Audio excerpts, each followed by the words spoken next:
So it is often said that the religious education programs tend to be more diverse than what you'll see on a Sunday morning in the main sanctuary or meeting house. And I think that's for a number of reasons. One of which is the inclusion of families that are biracial or multiracial or multi-ethnic. And so you'll have one parent who is white and the other parent who is a person of color or comes from a different ethnic background. And so their children go to RE and are in the place of being of mixed cultural heritage, which is the case with my own children. So I'm the mother of two biracial children. My husband is Caribbean American and I am of European descent. And so our children are a very good example of the type of children that we're seeing more and more in the religious education setting. And so it's important that religious educators especially are aware of the issues that are surrounding biracial children and also transracial adoption. There are many families in our congregations that that adopt children who come from a community that's not their own, whether that's African American or the children may come from China or South America. And so it's important that as religious educators, we're aware of their stories and that we are serving them in the best possible way. And we're committed as Unitarian Universalists to the inherent worth and dignity of every human being, which means that we must take the time as religious educators to help them understand the world and the context around it and their own story. And so that may look like on a particular Sunday, like someone telling a story about perhaps Ruby Bridges, the young girl who integrated the first elementary school down south. Or it may look like having Diwali celebration in a holidays and holy days classroom and bringing in somebody who has practiced in the past Hindu faith or is currently practicing Hindu. So being aware of the multiple different stories that come into the religious exploration classroom is one way in which we as religious educators are on the forefront of being inclusive and celebrating multiculturalism. The other thing I'll say, since we're still recording, it was once said by Martin Luther King Jr. that the most segregated time in America is Sunday at 11 o'clock. And I think we as Unitarian Universalists have a responsibility and a mandate to change that and to make our congregations look more like the communities that are surrounding us. And so we can do that on a congregational level by having intentional outreach to different communities that may not be aware of the message of Unitarian Universalism. And we can do that by having Kwanzaa celebrations and sharing that with the entire community around us, that this is something that we find important and that we are taking and embracing as well. Sharing the ideas of child dedication and baby dedication with people who may see themselves as spiritual and not religious, of all different ethnic and racial and class and sexual orientation backgrounds, is really a way that we can fundamentally change the face of Unitarian Universalism, so living out the principles that we hold dear. Personally, that's been my personal mission, is to change that statement that Martin Luther King made and to find, I'll say this, when I set out to find a community in which my family, a faith community in which my family would be welcome and not be out of the norm, I couldn't find it. I couldn't find it in Unitarian Universalism. I couldn't find it in Christianity. And so I felt at a loss. And that's when I decided to take matters into my own hands.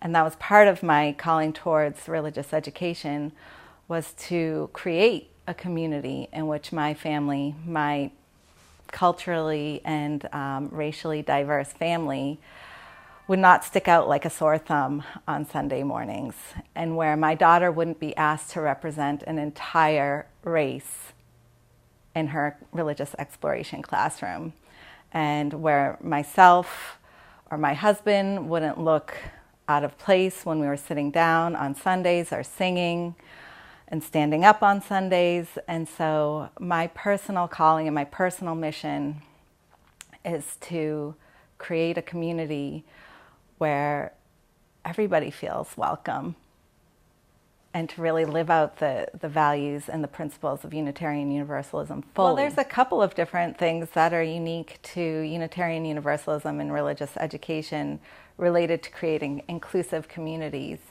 One thing that we're using here at Paint Branch, and I know several other congregations in Guarac are using, is spirit play. And spirit play is a form of religious education for children that's Montessori-based. And the children are told a story using props, and then they have a chance to explore that story using art materials and using different types of spiritual practices that are laid out throughout the room.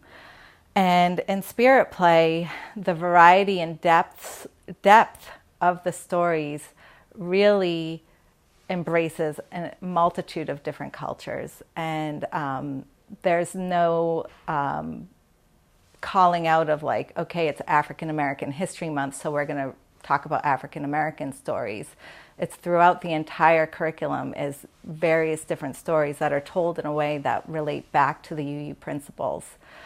So I find spirit play to be a really inclusive way to bring the religious education community together.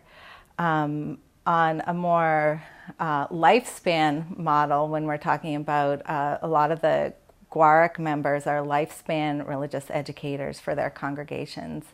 Not only do we have programming for the children and the youth, but on the adult side, we have the Building the World We Dream About curriculum, which many of the congregations follow. And we also have the new curriculum and the new training that's come out that's called Who Are Our Neighbors? And so those are ways in which we as adult congregation members can educate ourselves on the need for multiculturalism and ways in which we can be more inclusive, ways in which we can change our language and behavior to really not only be accepting but embracing of other cultures. So, I do think that, it is a lifespan kind of model that religious education follows. It doesn't just stop when you get to the end of the youth group. And so I think that's one way in which the congregations on a congregational level are really setting out to be intentional about multiculturalism. Many times the religious educator, the director of religious exploration especially, is the first person to meet or see a new family.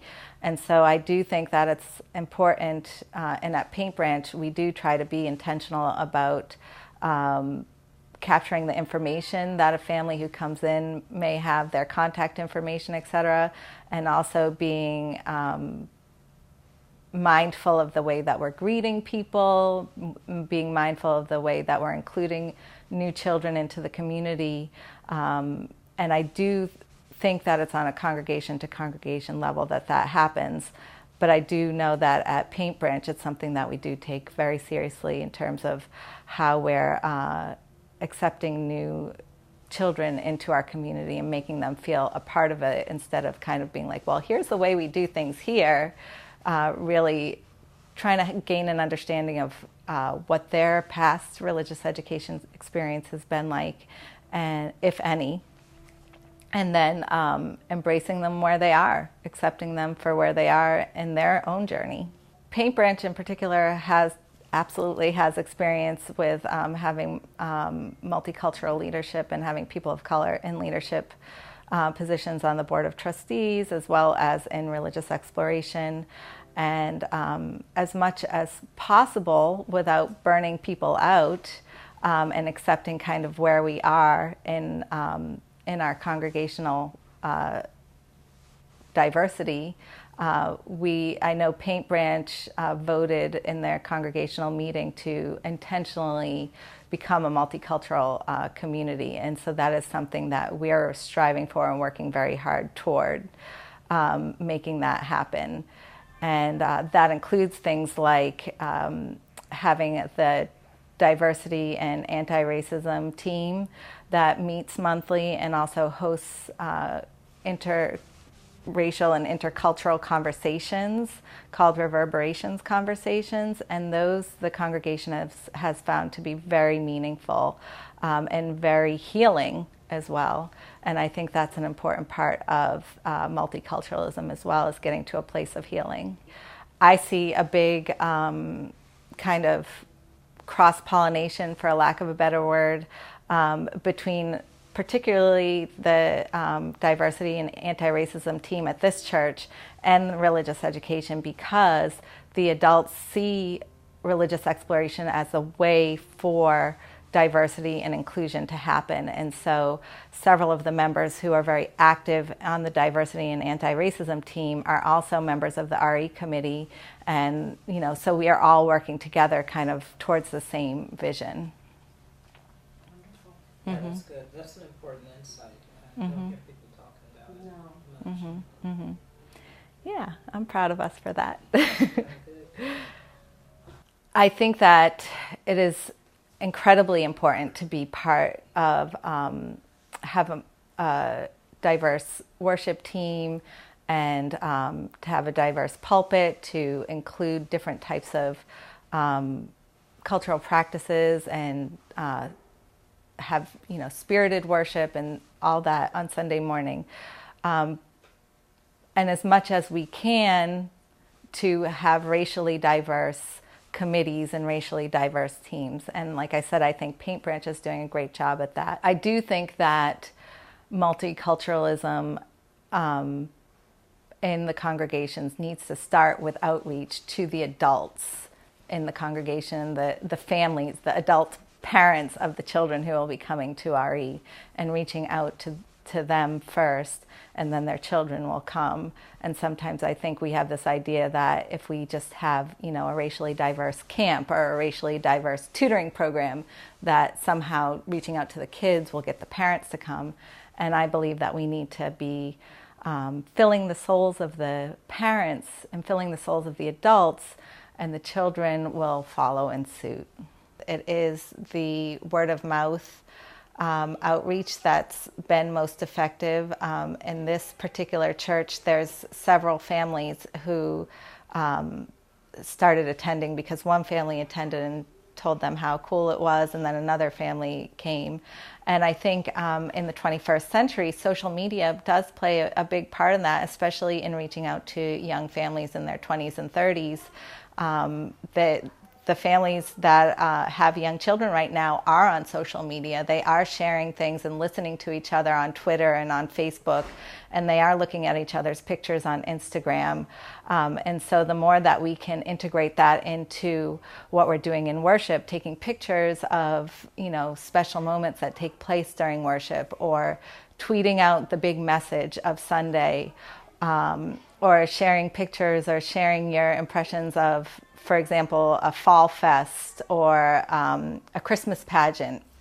Those are the ways that people are learning about new things now, and people are sharing word of mouth ideas through these social media techniques. And so I think when people are looking for a faith community and they see their friends online posting pictures or saying things about, a diverse message, or the use of maybe a pop song in the middle of a worship service, those things are going to appeal to people in their 20s and 30s right now and make them say, hey, maybe I should, see what my friend's doing Sunday morning, look on Twitter, oh, they're going to this really cool worship service, I should really be going to church. And so then they'll come to that worship service because it appeals to them.